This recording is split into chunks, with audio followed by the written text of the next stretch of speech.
Screen दिसते का माझी?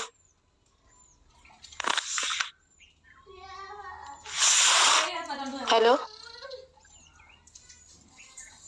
हॅलो, हो दिसते.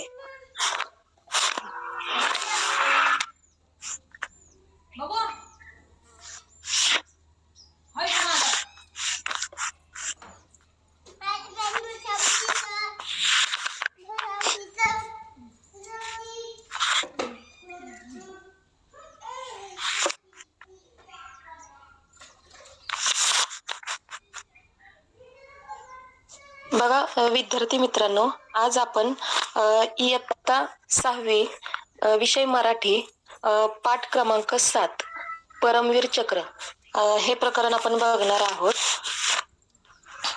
तर प्रस्तावना मी थोडक्यात तुम्हाला सांगते. प्रस्तावना तर बघा, पुरातन काळातील वीर पुरुषांच्या कथा ऐकलेल्या आहेत. म्हणजे तुम्ही ऐकले असतील पुरातन काळात काही पुरुषांनी म्हणजे आपल्या त्यांनी काय काम केलेलं होतं. उदाहरणार्थ श्रीराम असतील, अर्जुन असतील, भीम असेल, कृष्ण असेल, त्याचबरोबर शिवाजी महाराज आहेत, राणा प्रताप आहेत.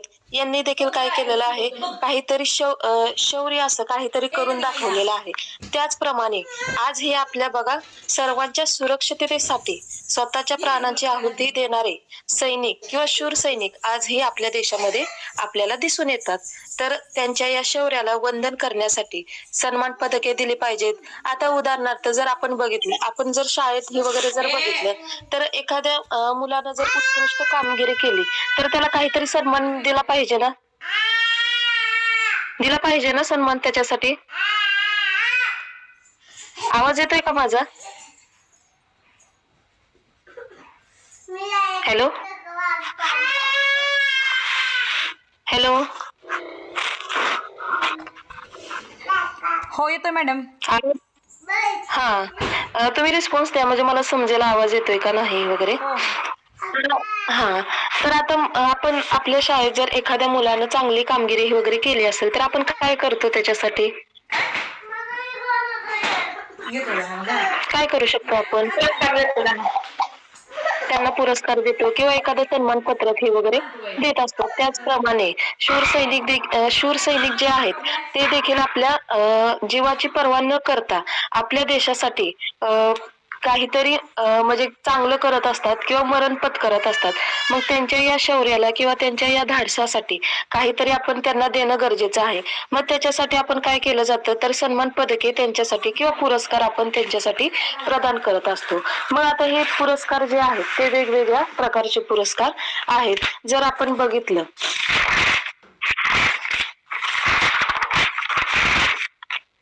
तर वेगवेगळे पुरस्कार आहेत. जसे की भारतातील सर्वोच्च लष्कर पुरस्कार आहेत, ज्याच्यामध्ये हवाई दल असेल किंवा सागरी दल असेल यांच्या शौर्यासाठी त्यांना काय केले जातात, पुरस्कार दिले जातात. मग त्याच्यामध्ये एक पुरस्कार जो आहे परमवीर चक्र, म्हणजे भारतातील हा सर्वोच्च लष्करी पुरस्कार त्याला मानला जातो. मग असेच वेगवेगळे प्रकारचे पुरस्कार आहेत, जसं की वीर चक्र आहे, त्याचबरोबर महावीर चक्र आहे, तसंच सेना चक्र आहेत, अशोक चक्र आहेत, कीर्ती चक्र आहेत. हे कशासाठी दिले जातात, तर भारतातील जे सैनिक हे वगैरे आहेत ते शत्रूशी लढताना त्यांनी दाखवलेले अतुलनीय शौर्यासाठी आपण काय केले जातात, त्यांना पुरस्कार दिले जातात. आता त्याच्यानंतर आपल्याला बघा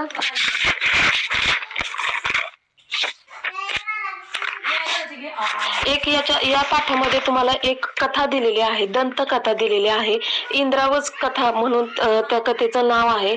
तर या कथेमध्ये सांगितलेलं आहे की एक राक्षस आहे आणि त्यानं त्यावेळेस काय केलेलं आहे, जगातले सगळे पाणी जे आहे ते काय केलेलं आहे, पळवून लावलेलं आहे. आणि त्या राक्षसाला मारण्यासाठी अनेक देव पुढे आलेले आहेत, परंतु त्याचा काहीही त्याच्यावरती परिणाम होत नव्हता, कोणत्याही शस्त्राचा. त्याच्यावरती परिणाम होत नव्हता. मग त्या राक्षसासाठी मारण्यासाठी काहीतरी दिव्य पदार्थ म्हणजे पाहिजे होता. मग आता हा दिव्य पदार्थ कोणता आहे, तर हा दिव्य पदार्थ सांगितलेला आहे. तर दधीम नावाचे जे ऋषीमुनी आहेत त्यांच्या म्हणजे त्यांची जी हाडे आहेत त्यांच्या अस्थिपासून किंवा त्या हाडांमध्ये तो काय सांगितलेला आहे, तो दिव्य पदार्थ आहे. मग आता जर तो त्या शत्रूला जर मारायचा असेल तर काय करावं लागणार आहे, त्या ऋषीमुनींना आपले प्राण गमवावे लागणार आहेत. मग आता जर त्यासाठी त्या ऋषीमुनींनी काय केलेलं आहे, त्या ठिकाणी पुढे आलेले आहेत आणि त्यांनी आपल्या प्राणाची काय केलेली आहे, आहुती दिलेली आहेत. मग याचप्रमाणे भारतीय सेना देखील काय करत असते, आपल्या प्राणाची काय करत असते, आहुती देत असते. त्याच्यानंतर परमवीर चक्र त्या ठिकाणी दिलेलं आहे. कशा पद्धतीने परमवीर चक्र बनवलेलं आहे किंवा ते कसं दिसतं हे या ठिकाणी सांगितलेलं आहे. आता बघा, परमवीर चक्र कशाचे बनलेले आहे, तर ते कास्य धातूपासून बनवलेलं आहे.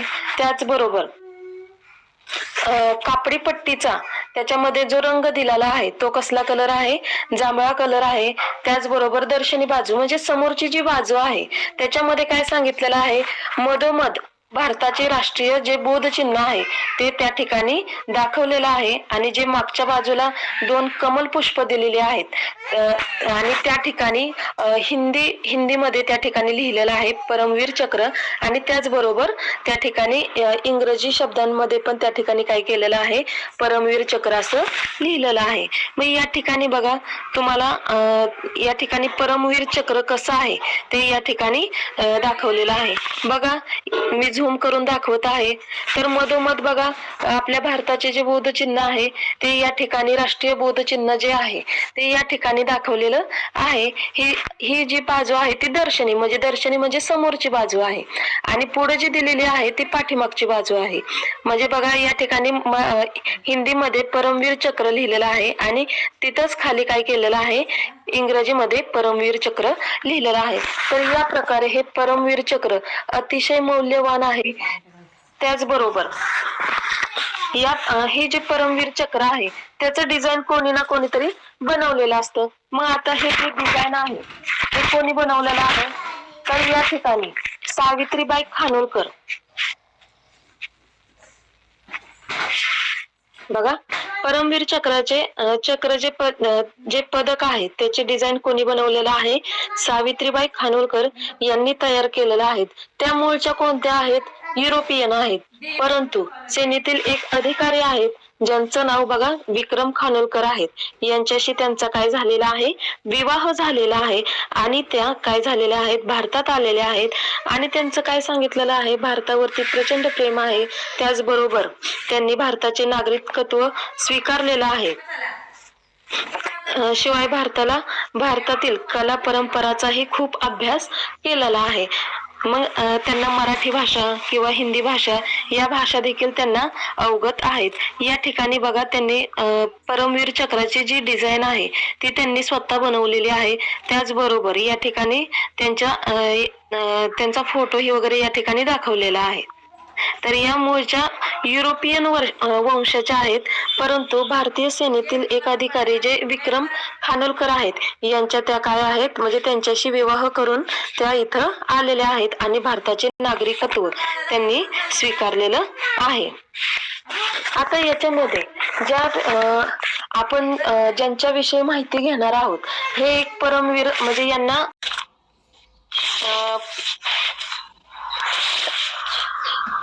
एक minute, flying officer Nirmaljit Singh Sekhon यांच्याबद्दल या ठिकाणी माहिती दिलेली आहे. तर ती माहिती आपण थोडक्यात बघूयात.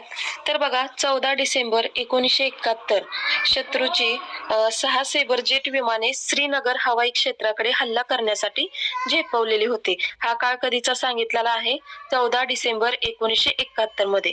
म्हणजे भारत आणि पाकिस्तानचं या वेळेस काय झालेलं होतं, युद्ध झालेलं होतं. आणि या वेळेस पाकिस्तानने काय केलेला होता, हवाई हल्ला केलेला होता. म्हणजे वरून केला जाणारा हल्ला त्याला काय म्हटलं जातं, हवाई हल्ला म्हटलं जातं.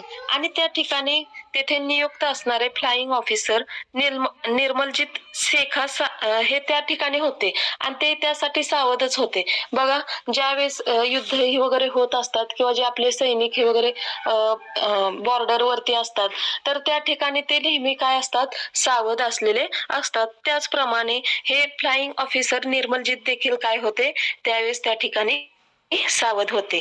पण त्या ज्यावेळेस हल्ला हे वगैरे झाला त्यावेळेस काय सांगितलेलं आहे, धावपट्टीवर तो हल्ला झाला. श्रीनगर या ठिकाणी हवाई क्षेत्र ज्या ठिकाणी आहे त्या ठिकाणी काय झालेला होता, हल्ला झालेला होता. मग अशा वेळेस अचानक काय झाला, धुरोळा उडाला. काय झाला, अचानक धुरोळा उडाला. त्यामुळे काय झालं, जे धुरोळा उडाल्यामुळे तर दिसायचं कमी तरी पण देखील जे फ्लाइंग ऑफिसर निर्मलजीत शेखा जे होते त्यांनी काय केलं होतं, अवकाशामध्ये झेप घेतलेली होती आणि तोपर्यंत शत्रूची जी विमाने आहेत ती काय झालेली होती, माथ्यावर येऊन पोहोचलेली होती आणि त्यांनी फायरिंग सुरू केलेलं होतं. अशा वेळीही तरीही त्यांनी प्राणाची पर्वा न करता त्या ठिकाणी काय झालं, ते फ्लाइंग ऑफिसर शेखा यांचे विमान काय झालेलं आहे, क्षणार्धात वर झेपावलेलं आहे. त्यांनी प्राणाची पर्वा न करता त्या ठिकाणी शत्रूशी झुंज देत राहिले. मग अशा वेळेस झुंज देत असताना श्रीनगर क्षेत्र जे आहे किंवा जे हवाई क्षेत्र आहे हे बचावलं आहे.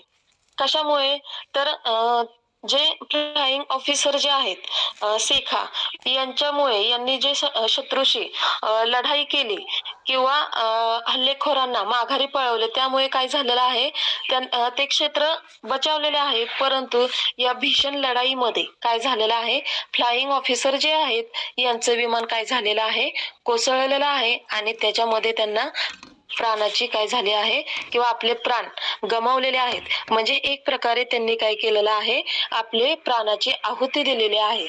मृत्यू प्रत्यक्ष समोर दिसताना देखील, बघा, मृत्यू प्रत्यक्ष समोर दिसत असताना देखील त्यांनी काय केलेलं आहे, प्रचंड कौशल्याने शत्रूशी लढले आणि जे श्रीनगर आहे किंवा हवाई क्षेत्र आहे त्यांचा त्यांनी काय केलेला आहे, बचाव केलेला आहे. तर या ठिकाणी बघा, तुम्हाला फ्लाइंग ऑफिसर निर्मलजीत सिंग शेखा यांचा आपल्याला फोटो या ठिकाणी दाखवलेला आहे. तर बघा, हे निर्मलजीत सिंग शेखा आहेत.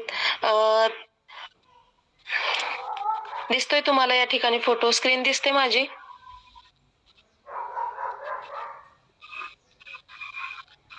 स्क्रीन दिसते माझी तुम्हाला? हो, दिसते. ठीक आहे. तर या ठिकाणी हा जो हे आपण बघितलेला आहे, या ठिकाणी परमवीर चक्र दिलेला आहे. त्यांना त्यांचा मृत्यू झाल्यानंतर किंवा मरणोपरांत त्यांना काय केलेलं आहे, हे परमवीर चक्र देण्यात आलेलं आहे. आणि हे जे परमवीर चक्र आहे ते जर आपण भारतात जर बघितलं तर ते लष्करी दृष्ट्या सर्वात मोठं चक्र म्हणून ओळखलं जातं.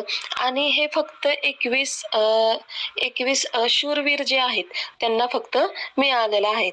यापुढे तुम्हाला या ठिकाणी महान परमवीर जे आहेत त्यांची लिस्ट दिलेली आहे.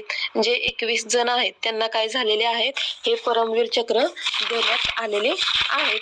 त्याच्यामध्ये बघा, जी युद्ध होत असतात, भारत पाक युद्ध झालेलं आहे 1947 रोजी झालेलं आहे. त्याच्यामध्ये 5 जणांना काय केलेलं होतं, परमवीर चक्र देण्यात आलेलं होतं. मग त्याच्यामध्ये मेजर सोमनाथ शर्मा यांचा समावेश आहे. त्याचबरोबर 1962 मध्ये पण देखील भारत आणि चीन, कारण फक्त भारत आणि पाकचंच युद्ध होतं किंवा पाकिस्तानचंच युद्ध होतं असं होत नाही. भारत आणि चीन यांचं देखील काय झालेलं आहे, 1962 मध्ये युद्ध झालेलं आहे. त्यावेळेस पण काही शूर सैनिक हे काय झालेले आहेत, त्यांनी आपलं शौर्य दाखवून ते मरण पावलेले आहेत. मग त्यांना देखील काय केलेलं आहे, त्यांच्या शौर्यासाठी परमवीर चक्र देण्यात आलेलं आहे. त्याचबरोबर 1965 मध्ये पुन्हा भारत आणि पाकिस्तान यांचं युद्ध झालेलं आहे. त्याचबरोबर 1971 मध्ये, म्हणजे आता जे झाले 1971 मध्ये आपण जे बघत आहोत परमवीर किंवा